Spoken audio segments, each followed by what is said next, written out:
Ce que vous allez voir aujourd'hui risque de vous choquer profondément. Des révélations que beaucoup ne veulent pas que vous entendiez.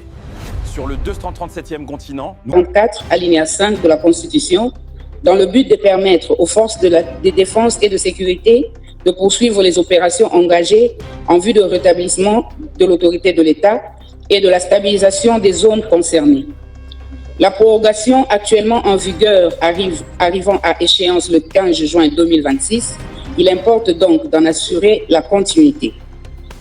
Au regard de la persistance des défis sécuritaires dans cette partie du territoire national, notamment en raison de l'activisme de la coalition M23 RDF-AFC, et conformément à l'option retenue par le gouvernement lors de la réunion extraordinaire du Conseil des ministres du 3 juin 2026, je sollicite l'autorisation de proroger à compter du 16 juin 2026 l'état de siège dans les provinces précitées afin de consolider les efforts entrepris en faveur du rétablissement durable de la paix, de la sécurité et de l'autorité de l'État. Dans cette perspective, je vous saurai gré de réserver une suite favorable à la présente requête.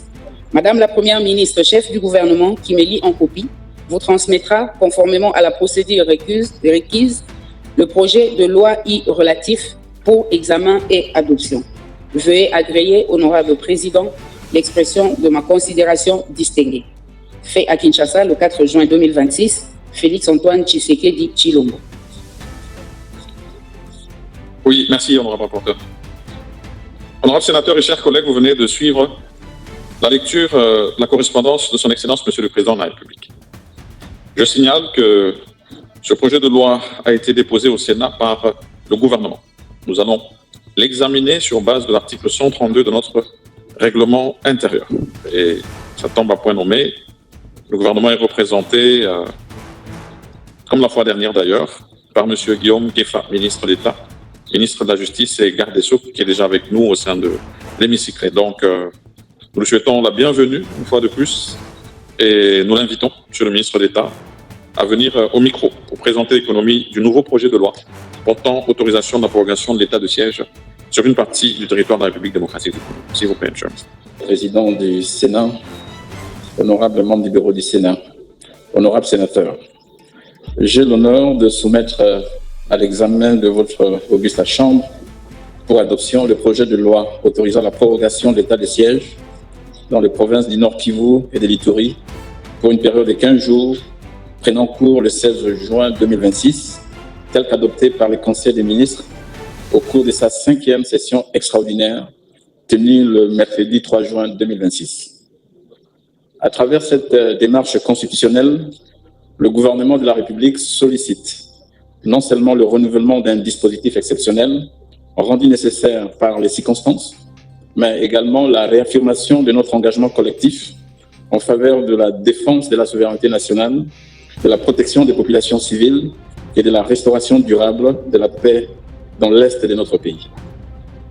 En examinant cette demande de prorogation, votre haute chambre est appelée à exercer l'une de ses responsabilités les plus éminentes, à savoir veiller dans le respect de la Constitution, à ce que la République dispose des moyens nécessaires pour préserver son intégrité territoriale, protéger ses populations et garantir la continuité de l'État dans les parties du territoire encore confrontées à des menaces exceptionnelles. En effet, la partie est de la République démocratique du Congo continue d'être la proie à des atrocités multiples résultant de l'agression et de l'occupation persistante. Attention, ce que je vais vous révéler maintenant est plus grave. C'est le moment décisif de vous abonner au 237e continent pour ne rien manquer. De l'occupation persistante dont elle est victime de la part du Rwanda et de ses supplétifs AFC/M23, ainsi que de l'activisme des groupes armés, tant locaux qu'étrangers, qui opèrent principalement dans les provinces de l'Ituri et du Nord Kivu. Cette demande intervient à un moment décisif. Sur le terrain des opérations, nos forces armées font preuve de détermination et continuent de faire systématiquement échec aux attaques de la coalition terroriste ennemie RDF/FC-M23 dans les provinces du Nord Kivu et du Sud Kivu. Ainsi, cette coalition a vu sa capacité de nuisance être suffisamment réduite dans la zone de Lukweti, à Kazinga dans le secteur d'Osso-Banyangu et dans la cité minière de Rubaya dans les territoires des Massissi. En Ituri, La récente désignation par son Excellence, Monsieur le Président de la République, chef de l'État et commandant suprême des forces armées de notre pays, du nouveau gouverneur militaire de la province de l'Ituri. Si tu aimes ce genre de contenu, abonne-toi et laisse-moi un pouce bleu pour encourager la chaîne à faire plus de vidéos. La paix durable, l'ordre et la sécurité publique dans cette partie du territoire national. Honorable Président du Sénat, honorable membre du bureau du Sénat, honorable sénateur, le gouvernement demeure conscient que les défis sécuritaires n'ont pas encore été totalement éradiqués. Les récents massacres des populations civiles et des incendies d'habitation dans les localités de Mbao et d'Ngité, l'occupation illégale et illégitime des villes et localités du Nord Kivu et du Sud Kivu par la coalition RDF-AFC, M23, ainsi que l'activisme de la Convention pour la Révolution populaire, CRP, et de la Codeco dans la province d'Ituri, donc Djougou et Mahagi, induisent que les menaces asymétriques à laquelle nos compatriotes font face dans les provinces du Nord Kivu et de l'Ituri requièrent une réponse ferme, soutenue et proportionnée. Par ailleurs, la résurgence de l'épidémie de la maladie à virus Ebola dans les provinces de l'Ituri renforce davantage la nécessité de maintenir le dispositif mis en place. Honorable Président du Sénat, honorable membre du bureau du Sénat, honorable sénateur, l'état de siège proclamé par son Excellence Monsieur le Président de la République par ordonnance numéro 21/015 du 3 mai 2021 n'a jamais été présenté comme une solution unique ou définitive. Il demeure un instrument exceptionnel destiné à accompagner les efforts de pacification, de stabilisation et de restauration de l'autorité de l'État dans cette partie de notre pays. Le gouvernement demeure conscient des exigences qu'impose tout régime d'exception dans un État démocratique.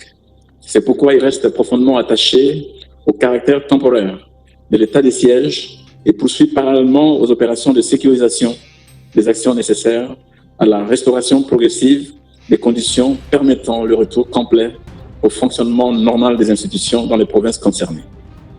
Conformément à l'article 144 de la Constitution, le projet de loi que je soumets à notre auguste Sénat comprend 3 articles. Le premier article autorise la prorogation de l'état de siège pour une période de 15 jours, prenant cours le 16 juin 2026. Le deuxième article abroge toutes les dispositions antérieures contraires. Le troisième et dernier article fixe la date d'entrée en vigueur de la présente loi. Monsieur le Président, telle est l'économie du présent projet de loi. Je vous remercie, honorable sénateur, de votre bienveillante attention. Merci, Monsieur le ministre d'État, pour cette note de présentation et vous pouvez reprendre votre place. Honorables sénatrices, honorables sénateurs et chers collègues, hier, pendant que nous étions en train de conclure notre séance plénière, j'avais demandé à prendre contact avec nos 2 présidents, celui de la Commission Défense et Relations Extérieures, parce qu'ils étaient attendus ce jour. Ils m'ont informé que leurs auditions sont encore en cours et qu'ils ne seraient présentés probablement à la séance de prorogation prochaine, parce que c'était ça que moi j'avais annoncé.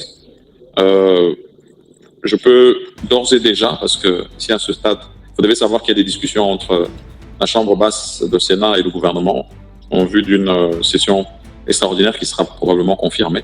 Et j'estime que peut-être pendant cette séance-là, cette session-là, on espère que ce travail sera terminé et nous prévoyons de l'avoir ici, à huis clos, de manière à ce que nous puissions échanger sur ce sujet. Ce sera à huis clos que nous le ferons. Et donc, à ce stade, nous, bien sûr, nous allons poursuivre nos travaux. Nous allons vous remercier, Monsieur le ministre d'État, pour votre présence.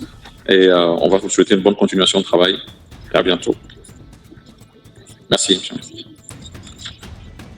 Honorables sénateurs et chers collègues, à présent, conformément à l'article 132, alinéa 3, l'Assemblée plénière va se prononcer sur la recevabilité du texte de loi. Et nous allons le manifester.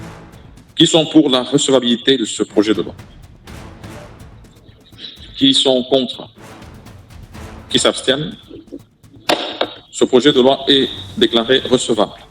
Nous allons procéder à son adoption article par article. Merci d'avoir suivi cette vidéo. D'autres contenus encore plus excitants vous attendent. Abonnez-vous maintenant au 237e continent pour ne rien manquer.